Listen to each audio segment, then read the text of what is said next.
नमस्कार AR media live को स्वागत करछि मु रमेश। तीव्रतर है गणधारणा ठिका कर्मचारी कले धर्मघट।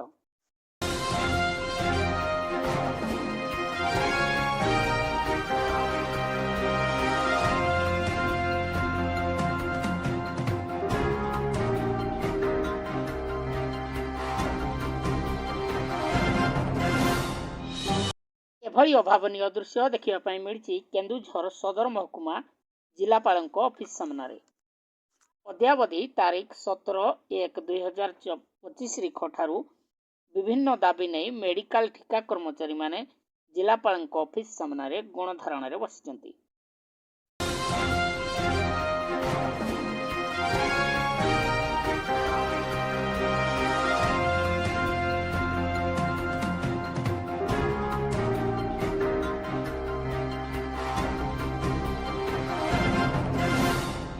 केन्दुझर जिला मजदूर संघ एवं केन्दुझर जिला हॉस्पिटल कर्मचारी संघ मिलित आनुकूल्य संगठित करा जायछि गणधारणा।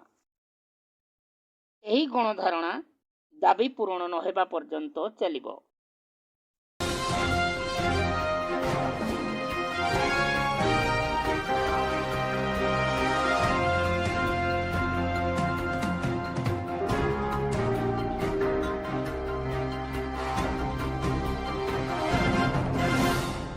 एल एंड ठिका संस्था द्वारा बेआईन छटई कर्मचारी माननकु पुनः नियुक्ति उक्त संस्था बिना लेटर बिना लाइसेंस रे कार्य करुथबाकु नै संघ सहित करा जायथिबा चुक्तिनामा तुरंत कार्यकारी करियाकु नै आंदोलन को उल्लैबाकु जोर धरछि।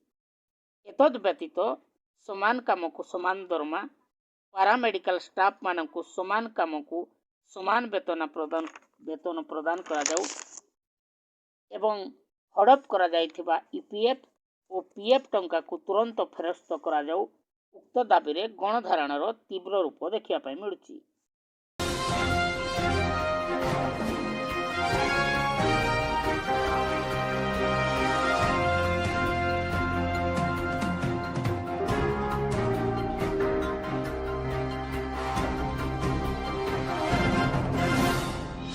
दाबी पूरण न होगा पर्यंत गणधारणा तीव्रतर रूप नेब बोली संघर कर्मचारी जणाइछन्ति। केन्दुझर सदरु रमेश चंद्र नायकों रिपोर्ट एआर मीडिया लाइव।